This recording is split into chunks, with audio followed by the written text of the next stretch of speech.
do introduce, my name is Laura. This is my husband, Sam. We've only had the opportunity of teaching for 4 years myself and 3 years for my husband, so we're definitely still babies in the teaching community. I find it interesting that after the past 18 months in our classrooms, with COVID still going on, we are now being told that we're not even allowed to be on school grounds if we don't have the vaccination. It's just somewhere that we really want to be. We studied 4 years to do this, just like I know you guys, if you're teachers yourself or you've been in professions that you've had to study for. We made a definite conscious decision to do this because this is where we wanted to be, in the classroom. We are now waiting to receive the official word that we have been put on leave without pay since refusing to bow down to the mandate. And unfortunately, the word termination is also thrown around in there.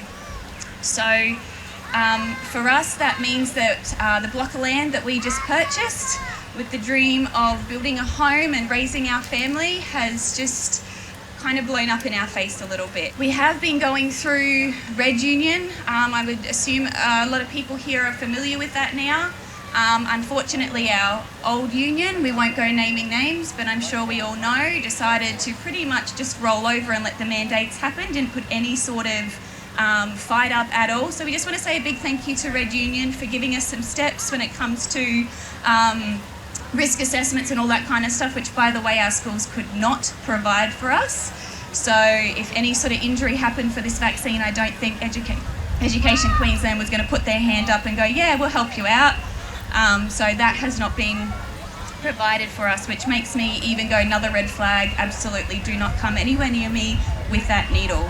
I think everyone's going to be affected by this because it's not just, it's the kids that we're talking about here. And whether they're allowed to go to school, if we're not, it's going to make their lives a lot harder. While no official numbers have been released, we've heard from anywhere between 5,000 to 30,000 teachers have refused the jab at the moment and unable to return to their jobs. This is going to put a major strain on the education system that's already been struggling. I know at our school where we're from, we're already struggling this year to get teachers to cover the jobs without both of us leaving at the same time. So that's only going to make things harder. That's not to mention that teachers that, even if these restrictions are eased, may decide not to come back. Teaching's not an easy job. On any given day, we have 25 to 30 different personalities and learning styles to cater for. We're counsellors, mediators, relationship experts, band-aid appliers, jokesters, role models, and for many of these children, we're their safety. So who's ultimately going to pay for this? It's going to be our children. All right, the classes are going to be overfilled. Behaviour management will increase majorly and is going to cause disruptions with the teaching. We've heard, now this isn't official, but we've heard that they're going to be filling these classrooms possibly with third, fourth, even second year uni students.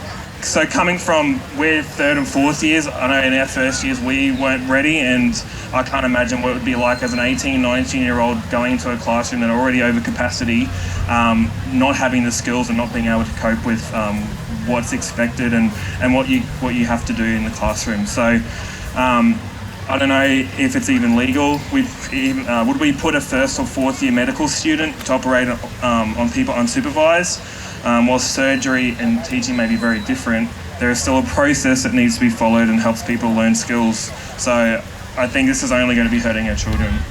And just to finish up, we don't really know what's going to happen. Unfortunately, we're both teachers, so we're both going to lose our jobs, which is fantastic.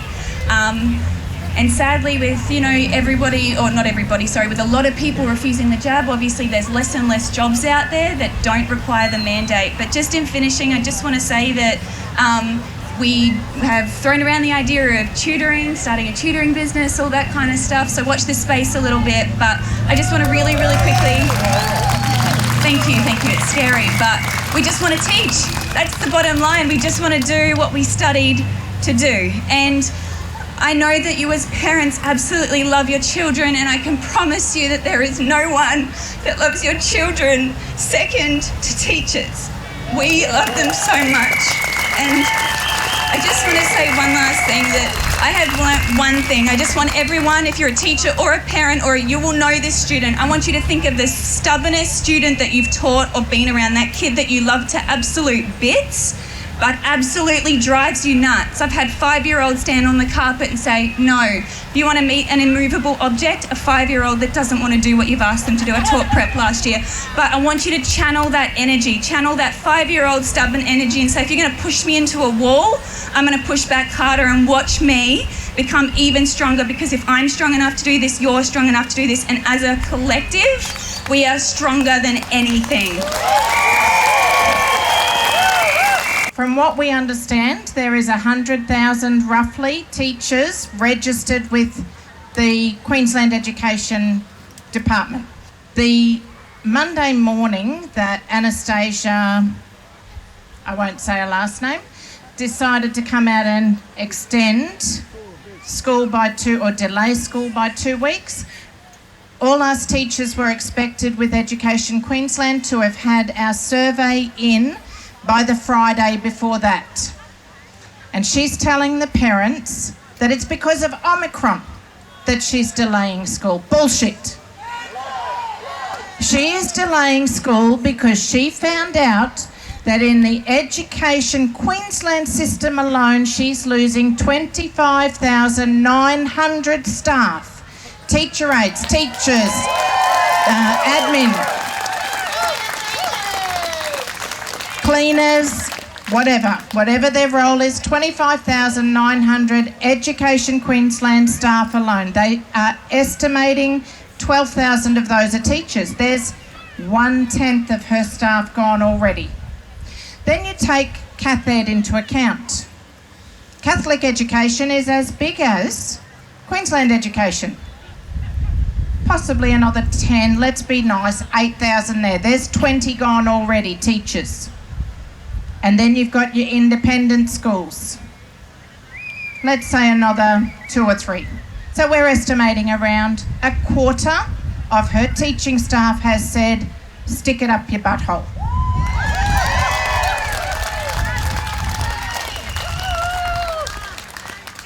Teacher of 20 years, and she has to put up with this now. Hello everyone, I'm really thrilled to be here and I'm so pleased that there's so many people. Right, just on that last point, I'm an ex-phys ed teacher and sports coach. I did lots of this type of thing. Anyway, what I'd like to just say to you is, please write to your school, right? You make sure that you're clear that they are not to have vaccines or this particular vaccine. You send a copy to Queensland Education. You send a copy to wherever anything says education, right? It has to be on file. Put it on file in the school. Your child is to be taken away. You are to be rung. And you take your children out when they're doing these vaccines in the school, because there are vans now going around. In Hervey Bay, Maryborough, they have vaccine vans. So please do that for your children. Okay? Thank you.